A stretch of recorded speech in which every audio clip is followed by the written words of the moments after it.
Pemirsa, 8 rumah petak hangus terbakar di Jalan Mampang Perapatan 13, Mampang Perapatan, Jakarta Selatan. Tidak ada korban jiwa, sementara penyebab kebakaran masih dalam penyelidikan.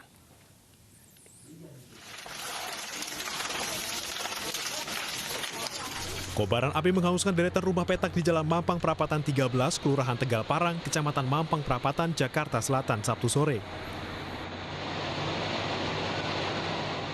Angin kencang dan material rumah yang mudah terbakar membuat api dengan cepat menjalar ke rumah lainnya di permukiman padat penduduk ini.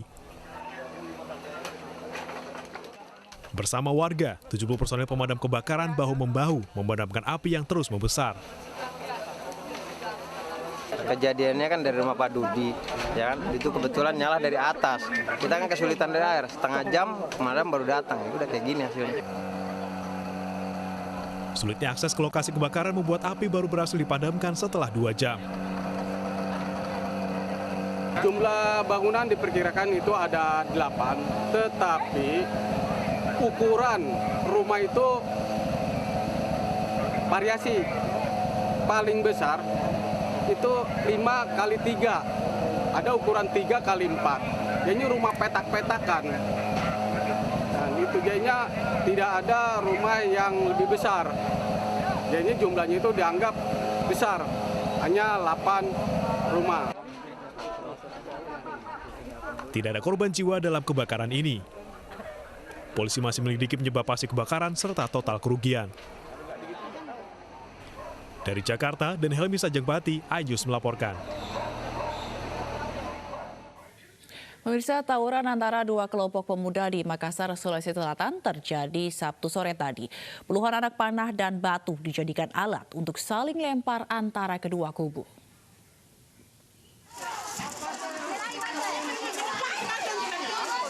Dua kelompok pemuda saling serang di Jalan Kumala 2, Makassar, Sulawesi Selatan pada Sabtu sore. Diduga tawuran antar Kampung Lempeng dan Jongaya karena penghadangan 2 anak dari salah satu kampung usai mengantarkan jenazah kerabatnya dikubur di tempat pemakaman umum Jongaya. Polisi membubarkan tawuran dengan gas air mata. Puluhan anak panah dan batu yang digunakan kedua kubu saat tawuran dikumpulkan menjadi barang bukti. Lewat kampung Jongaya, di situ dihadang sama anak-anak warga Jongaya.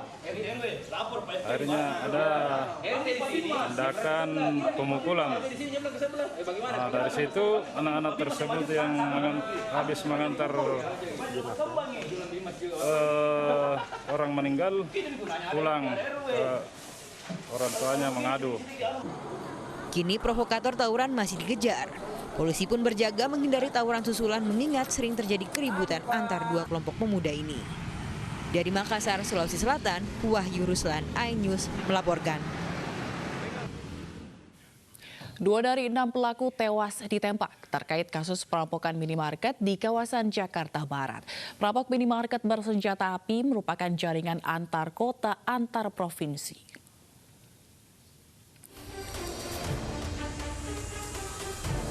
Para pelaku berinisial SH, FH, dan AB merupakan komplotan perampok bersenjata api yang merampok minimarket di kawasan Taman Sari dan Kembangan, Jakarta Barat.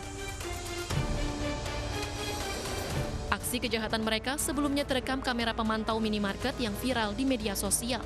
Komplotan ini menamakan dirinya Jaringan Antar Kota Antar Provinsi atau AKAP dan ditangkap di kawasan Bantar Gebang, Bekasi, Jawa Barat. 2 dari 6 pelaku yang menjadi otak dari aksi perampokan ditembak mati karena melawan saat akan ditangkap. Sementara 1 pelaku lainnya berinisial SH dilumpuhkan petugas dengan timah panas di bagian kaki. Barang bukti hasil kejahatan seperti 4 unit motor dan mobil hasil curian, 3 pucuk senjata api, 2 senjata tajam serta uang sisa hasil kejahatan disita polisi.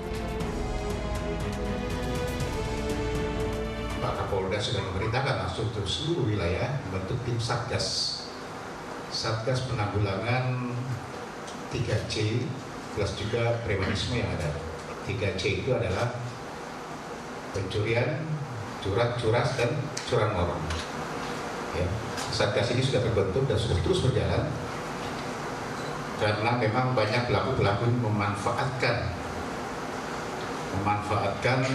di situasi pandemi COVID-19 ini, ya, mereka coba untuk melakukan tindak pidana dengan kekerasan dan juga dengan pemberatan yang ada. Para pelaku dijerat pasal berlapis, yakni pasal 365 KUHP tentang pencurian dan kekerasan dan Undang-Undang Darurat tentang kepemilikan senjata api dengan ancaman hukuman 12 tahun penjara. Dari Jakarta, Miftahul Gani, iNews melaporkan.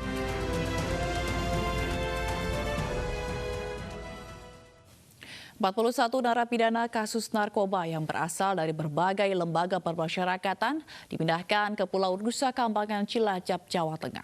Pemindahan puluhan napi kasus narkoba ini mendapatkan pengawalan ketat dari aparat kepolisian.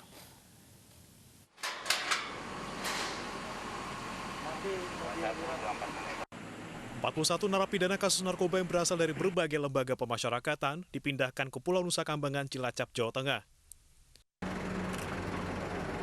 Pemindahan ini mendapatkan pengawalan ketat dari aparat kepolisian. Mereka dipindahkan karena dinilai berisiko tinggi berdasarkan penilaian internal Kemenkumham serta informasi dari Bareskrim Polri, Kejagung, dan BNN. Untuk mencegah persebaran virus corona, sebelum menyeberang ke Pulau Nusa Kambangan, di dermaga Wijayapura, puluhan napi ini diperiksa sesuai dengan protokol kesehatan. Mereka menjalani penyemprotan disinfektan hingga pemeriksaan suhu tubuh. Di Pulau Nusa Kambangan, mereka akan ditempatkan di lapas dengan pengamanan maksimal, yakni di lapas kelas 1 Batu dan kelas 2 Karanganyar. 41 bandar narkoba ini, itu kami putuskan untuk dilakukan pemindahan di Nusa Kambangan. Adapun jumlah 41 tersebut didapatkan dari beberapa lembaga pemasyarakatan. Dari 41 narapidana bandar narkoba ini, 10 diantaranya divonis hukuman mati dan 11 dihukum seumur hidup. Pemindahan narapidana kasus narkoba ke Pulau Nusa Kambangan ini merupakan tahap pertama yang dilakukan secara bertahap terhadap bandar narkoba kelas kakap. Dari Cilacap, Jawa Tengah, Heri Susanto, iNews melaporkan.